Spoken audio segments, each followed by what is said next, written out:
So ExpressVPN is very well known for its reliability and consistency in essentially everything it does, but it is still lacking in terms of customizability. So today we'll talk about if that is actually a problem and also look into everything else from performance to security to what it's like to use on the daily basis. Now, of course, ExpressVPN didn't really change dramatically, but I'll be going through all the updates and whether or not it still performs well. And if at any point you'd like to go straight to the pricing or discounts, you'll find the latest coupon codes down below to help you save a little bit more money. Okay, now let's start with the privacy policy. Now, when it comes to privacy, it's very apparent how ExpressVPN values the anonymity of their users, and that could not have been demonstrated any better than in the real-life situation where the Turkish government seized an ExpressVPN server as part of an investigation, but they were still unable to extract any information out of the servers thanks to ExpressVPN having not stored any information on their servers in the first place, which is also attributed to their trusted server technology, which are servers that are basically running on RAM disk drives rather than physical hard drives, which means that there are simply no physical drives for information to be stored in, and any minimal information stored by the RAM is erased with every machine reboot. Now, regarding the ownership of ExpressVPN, it was acquired by Cape Technologies as of late 2021, and the same company owns CyberGhost, Private Internet Access, and ZenMate. And since the acquisition, very little has changed in the day-to-day operation of ExpressVPN, and that also extends to the privacy policy of ExpressVPN, which is very good to know. In fact, at the end of 2022 alone, Express conducted a total of 5 independent audit reports to examine their desktop and mobile apps, verifying their no-logs policy and making sure that there are no vulnerabilities in their network or systems, which is rare to see in the VPN industry unless the provider is absolutely confident in their service. However, in September 2021, this is just something that I have to mention, ExpressVPN got caught up in a controversy involving ExpressVPN's chief information officer, who was once hired by the US and UAE intelligence services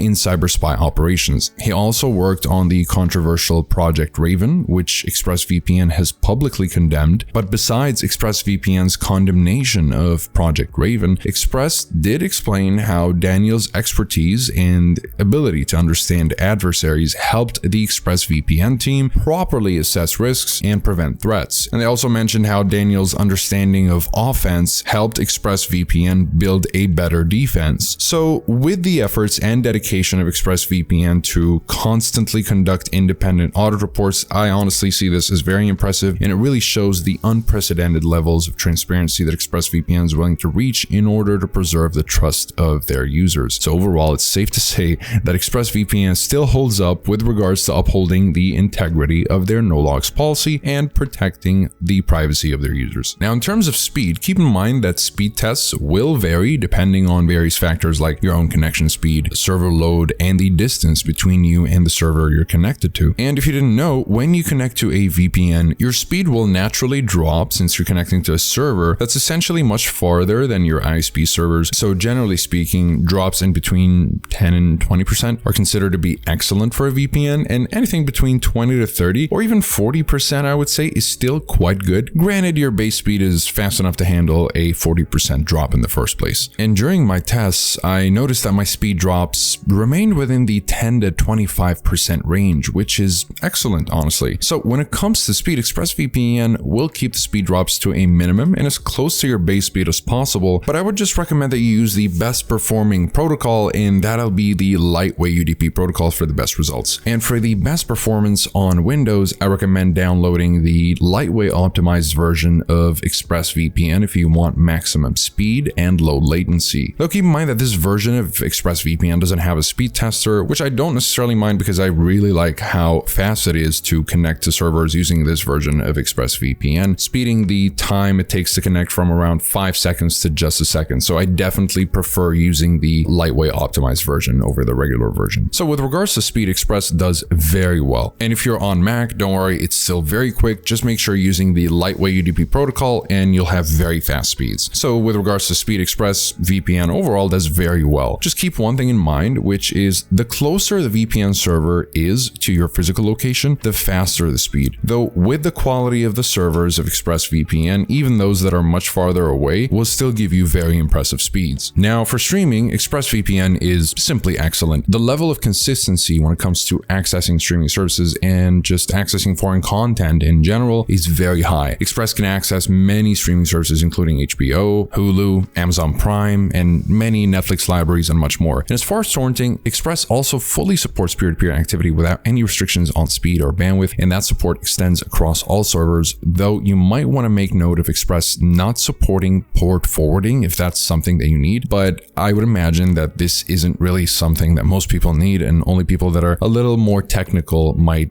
need something like port forwarding, and ExpressVPN prevents port forwarding for security reasons, and that's basically their reasoning. So I'm pretty sure it won't really affect the average person. And as for you gamers out there, I think you'd be glad to know that yes, you can maintain very low ping, and your ping will remain as close to your base ping as it can be, and in most instances, exactly the same or even better if you're having ping problems. You can potentially fix it with a VPN, but the pro tip is if you connect to a VPN server that's closer to your game server, you are much more likely to get an even better ping than the usual. So I hope that helps. Now, as far as security, by default, Express uses military-grade encryption, so rest assured, nobody will be able to intercept your connection. And in terms of protocols, you get a few options like the lightweight UDP and OpenVPN. You probably just want to stick with lightweight UDP for the fastest connection. And ExpressVPN, I would say, isn't exactly loaded with advanced features. It was made with the average user in mind, but it was also made secure and consistent enough to attract the advanced user. Express also has a reliable and properly functional kill switch, which severs your internet connection when the VPN disconnects unexpectedly, which is rare in ExpressVPN anyways, but it's just so that you can prevent rare IP leaks, especially if you live in a censorship-heavy country. And speaking of censorship-heavy countries, Express is known for being able to bypass advanced network firewalls such as the Great Firewall of China. So if you're in China or if you're in any censorship-heavy country, ExpressVPN is definitely your best choice. You also get a very easy-to-use split tunneling feature to allow you to choose which applications bypass the VPN tunnel, or the other way around by having only selected applications use the VPN connection while leaving the rest of the VPN network outside the VPN tunnel. And the kill switch is also available for Mac, but keep in mind that you won't get split tunneling on iOS and you won't get it on macOS 11 and above. And also by default, ExpressVPN uses perfect forward secrecy, which adds another layer of protection by automatically creating a new encryption key for every session and then replacing it every 60 minutes. This means that even if someone was able to intercept and decrypt your VPN connection, the most they would be able to get is 60 minutes of data. This is also backed up by what I just mentioned earlier, which are the RAM servers, which also promote very high levels of privacy and dwindles down the risk of data collection to the lowest level possible. And as for obfuscation, unlike most other VPNs, again, there's no toggle for obfuscation in ExpressVPN, and it is on by default always. And according to support, it really doesn't matter which protocol you choose. Your traffic will be obfuscated regardless, and this is especially important in censorship-heavy countries like China. Regarding servers, ExpressVPN operates more than 3,000 servers in 105 countries, which provides a wide variety of regions for users to choose from no matter your location. Express also works on almost every modern smart device that you can think of, including Android, iOS, macOS, Windows, Linux, and so on and so forth. As for simultaneous connections, you'll be able to secure up to 8 devices at a time per subscription. Now, as far as the cost, ExpressVPN gives you 3 plans to choose from. There's a month at a time plan for $12.95 per month, a 6-month plan for $10 per month, or a 12-month plan for $8.32 per month. However, if you use the link in the description, you get 3 months free, and so the 12-month plan drops down to around $6.67 a month. Now, out of curiosity, I did speak with Express, and they mentioned that a lot of people end up spending more on monthly renewals than they would have with the yearly plan, because the typical pattern is that people renew monthly, thinking they may not need this long term. So unfortunately, they end up spending much more money than they would have going with the yearly plan, especially with the discount code I provided below. So ultimately, if you know you're not going to need Express for longer than a month, let's say, definitely get the month plan. But if there's a chance you might end up using it longer than a month, you might want to go with the yearly plan. And then if you change your mind or realize you won't need it that long, you can always get a refund and go back to just a month at a time. And there's also a 30-day money-back guarantee anyways. Now, I know it's obvious, but I also think it's worth mentioning how clean and bug-free the user interface of ExpressVPN is. It's nothing too fancy or attractive. It's just very simple and easy to read. As of ExpressVPN Express is not really trying to impress you with looks, but rather with performance instead. But even though you don't get many features, we still got a brand new feature lately, and it's called the Advanced Protection feature, which basically blocks trackers, malicious sites, ads, and you can also use it as a form of parental control and block adult sites.